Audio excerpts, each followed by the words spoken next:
What up, everybody? This is your Cosmic Homegirl, and I'm back with doing another astrology news report on a celebrity or public figure per request. I do take those requests, you guys, so you can drop them in the comments. You can DM me on Instagram, or you can email me at cosmichomegirl@gmail.com and let me know if there's any like celebrity topic you want me to cover and dive into astrologically and do some little ninja researching and some work. Okay, so I've gotten a lot of messages about Miss Demi Lovato. She is a singer. She used to be an actress, like a child actress on the Disney Channel, and now she's a singer.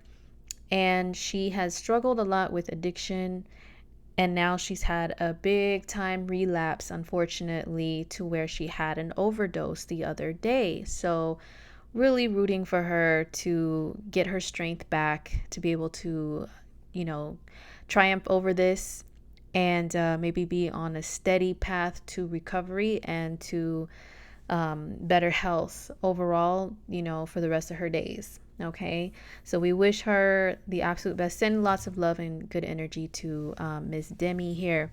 So I'm gonna just look into her chart. People have been asking me, well, what's going on? Like what transits are going on. And for those who don't know what a transit is, it means the planetary activity that's going on currently and the as above, so below effect that it has on all of us beings here. They want me to look at it specifically for her according to her birth date. Okay, so this is Demi's chart here. I don't have her birth time, and you guys, I did do a search online to try to see if I could find a chart for her that has, the rising sign and all the houses and everything based on a birth time.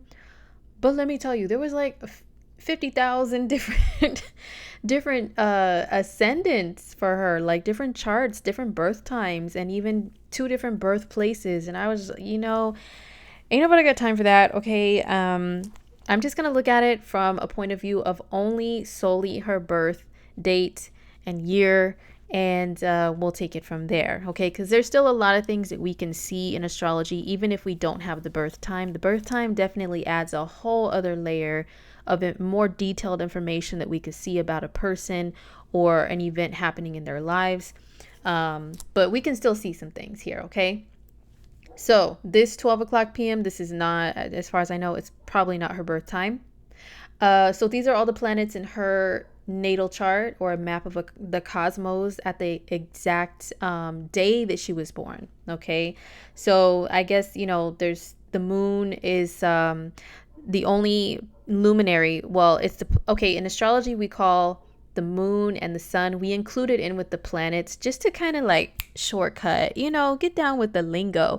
I saw a post today where people were arguing, who don't study astrology, and arguing about someone saying that the moon is a planet and the sun is a planet and calling that person a dumbass. And I was like, oh my gosh, it's the lingo. Okay, we know that they are not considered a planet like physically. They're luminaries, but we just include them in with the planets. Okay, little education 101 of astrology. So the moon, it moves the fastest through the zodiac out of all of the planets or celestial bodies.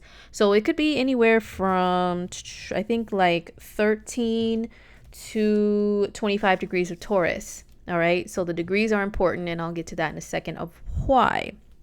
So what is going on with Miss Demi Lovato? Well, I'm not going to die. You guys know already, my videos could be long. I can talk, okay, for a long time, but I'm going to try to keep this as short and sweet as I possibly can, because I did watch a documentary of hers earlier, and I do tend to watch documentaries if I have the chance to on public figures to get a feel for their energy. I watch them, I listen to them talk, and I kind of connect with their energy that way to, and it helps me with reading their charts. Okay. So I did watch it, and I was like, oh my gosh, there's so much that I see that I want to talk about, but let's keep it short and sweet. So why the addictions? Well, first of all, number 1 here, she has the moon, which rules your emotions, emotional gratification, things that bring you happiness and joy and comfort and securities in your life. is the moon. And she has it in Taurus. Now, she does struggle from an eating disorder, and Taurus is a sign that does rule food. Okay. And if the moon is comfort and security, she finds comfort and security in food. A lot of Taurus moons and people with other Taurus planets and Taurus risings, they really do struggle with like issues with food for comfort and security. They're one of the signs that do the most out of a few of them, have this struggle, to where if something is not, if they're not satisfied with their life in another aspect or area, then that's what they do, is they comfort themselves through food. And so, and somebody that has the moon in a conjunction with Algol is a fixed star.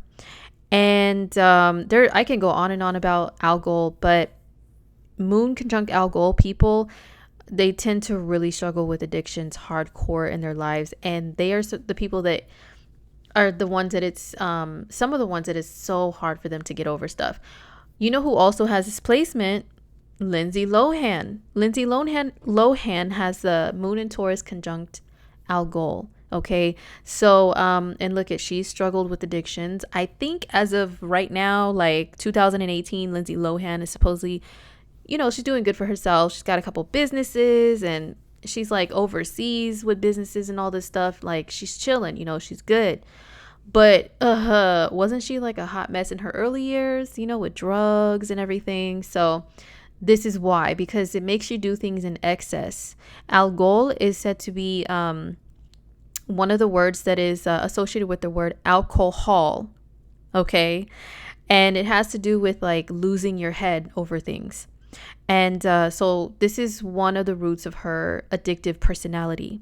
Another root of it is having Venus conjunct Jupiter in Virgo in her natal chart. So Virgo is perfectionism. And I watched that documentary of hers. It's on YouTube. I'll find the name. Just give me a little bit. I'll find the name and give it to you guys. But even the opening of the documentary had her like being a super perfectionist, saying, nope, let's go back and I need to sing that one word again. Okay. Not like, oh, let's, do the song. No, it was like, that one word, I need to sing that again. Okay. It was called Demi Lovato Simply Complicated. So it was a YouTube original. Oh, it's a YouTube original. Oh, that means it might only be available on YouTube Red, you guys. But, you can always get the subscription and then, for the free trial and cancel it later. Okay. I'll cheap the house. Okay. No shame. But it shows her being a very big time perfectionist with her music, with her work. And Venus does rule your creativity. Okay, so she's a perfectionist with creativity, but also Venus and Virgo. Oh my gosh, this is one of the Venus positions that can have the most insecurities, because it strives for perfectionism, which is Virgo, within its femininity or beauty or vanity or their looks. Okay, which is Venus, what Venus rules. So that can be taken to the max, especially when you have a conjunction with Jupiter, because Jupiter, and on a negative side, it can mean doing things in excess. So Venus is also enjoyment. So she does things in excess and enjoyment in life, and then they aspect her Taurus moon in a positive way. Yeah, but still it kind of like ties into the whole, like, you enjoy yourself in excess theme and can get a little too over your head with things. Okay. So, Venus and Virgo could be very insecure, and that can also lead to her issues with her body image and things like that. So, who else has Venus and Virgo is Kylie Jenner. And Kylie Jenner, from a young age, she had issues with her appearance. And what did she do? She got a lot of like mad plastic surgery to help her deal with those insecurities. And then, these two planets, they aspect Uranus and Neptune. Neptune is the planet that rules drugs. Okay, so just keep that in mind. Neptune rules drugs. And although this is a blue line, which means it's a great conversation between these two planets, it could still open the door to somebody doing too much when they have this Jupiter involved. I'm telling you. Okay, so what exactly activated her drug overdose? Well, another thing I forgot to mention is she has Mars in Gemini. Mars is square Venus, and they're mutable signs. Mutable signs on a negative side could be very unstable energy. It's not consistent, even though Virgo can be consistent sometimes, it's the most like stable of the mutable signs. It still is like very nervous energy, very shy, very insecure on the darker side of it. So her Venus and Mars are squared, so that can give somebody like anxiety, like super anxiety. Okay. So on the day of her overdose, I think this was the day, either the 23rd or 24th of July. So Venus, this is transiting Venus. Venus is currently in the sign of Virgo, and it is almost perfectly aligned with her Venus in Virgo and very close to her Jupiter in Virgo. So this is someone wanting to enjoy themselves in excess. And this, whenever planets transit and they cross your planets, it's like the clock strikes 12, bing, and it activates something within you, So this activates her, this whole, what we call a grand trine, of planets, of that energy. So it's activated by that. But not only that, her Venus is 16 degrees of Virgo. Where is Neptune currently transiting? Here's Neptune right here. Remember, Neptune rules drugs and alcohol. It is currently at 16 degrees of Pisces. Okay, so Neptune is in a direct opposition to her Venus in Virgo.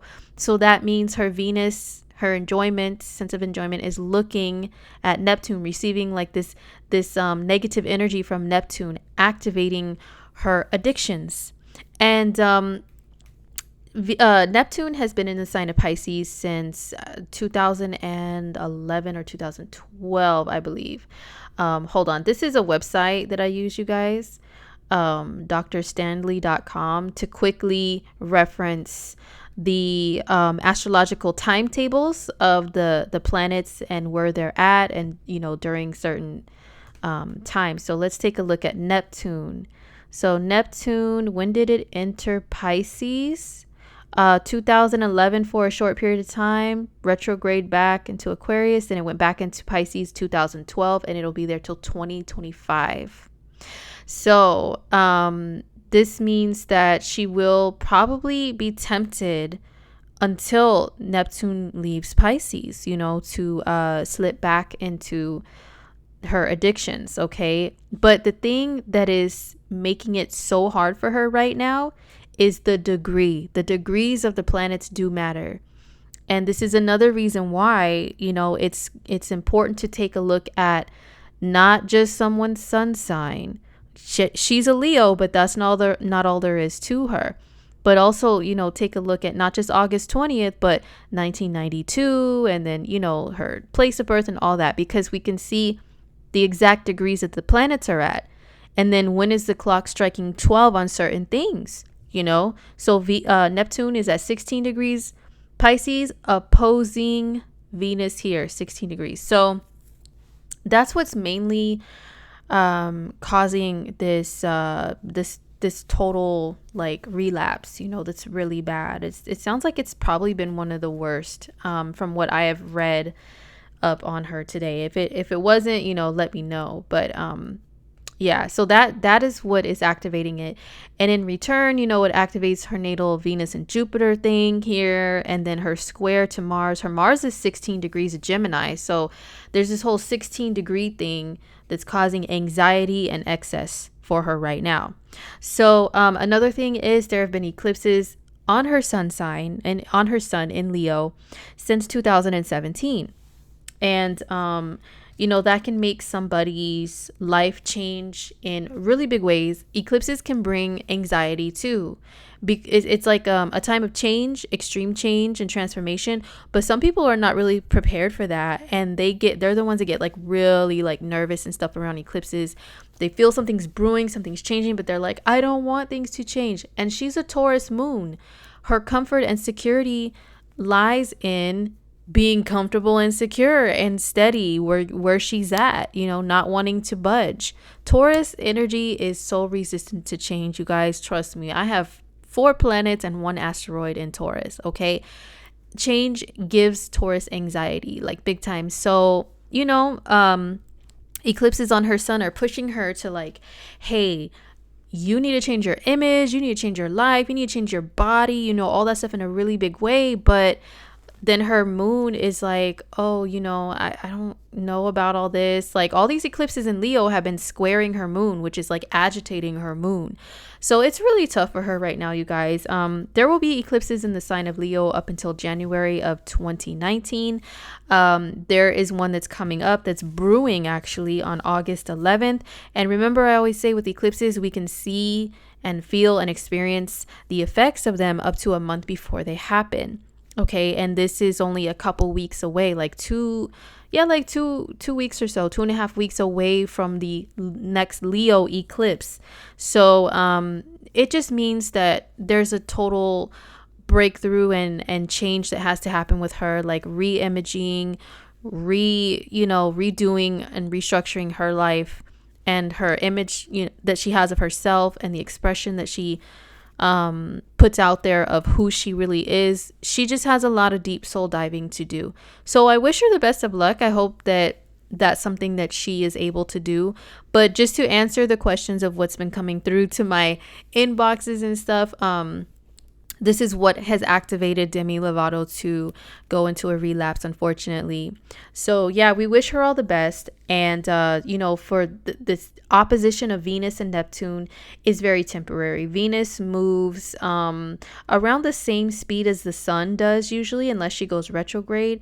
It's usually like 1 degree per day or something like that. So this Venus and Neptune opposition is actually going to fade over the next like week after this has happened, so then the effects will kind of wear off of the desire to enjoy yourself in an escapism extreme type of a way, so to everybody else out there, if you have like addictions or you escape into things in an unhealthy way, this week, the week that I'm doing this, around the time of this, at the end of July, is a week that is very crucial and testing for people. Trust me on that. Like I said, I'm a Taurus, and I may not look like it, but there's a lot of times I deal with not like food addictions or eating disorders. I'm not trying to compare myself to her in that way, but I do turn to like food and drinks and stuff, not alcohol, but like, just sipping on something that tastes good, like that's non-alcoholic. I turn to that stuff for comfort. It's not because your body needs it. It's like, I am unhappy right now, and this is what's going to make me happy is some sweets, usually, is Taurus's thing, some sweets or something. And that's what like I turn to when I'm unhappy. And it's so tempting right now under this Venus and Neptune opposition, because Venus is the ruling planet of Taurus as well. So the ruling planet of her moon is under this negative, heavy influence of Venus double right now, so poor little thing. I hope she gets better. She's, I it's like I connected with her energy kind of sort of like when I watched her documentary, and I don't know, she seems like a sweet person to me. She's had some incidents, but those were activated by like drugs and unhappiness. But her music is pretty dope too, in my opinion. So I really wish her all the best. And if you guys have any questions or anything to add, go ahead and drop them in the comments below the video. Okay, take care, you guys. All right, peace.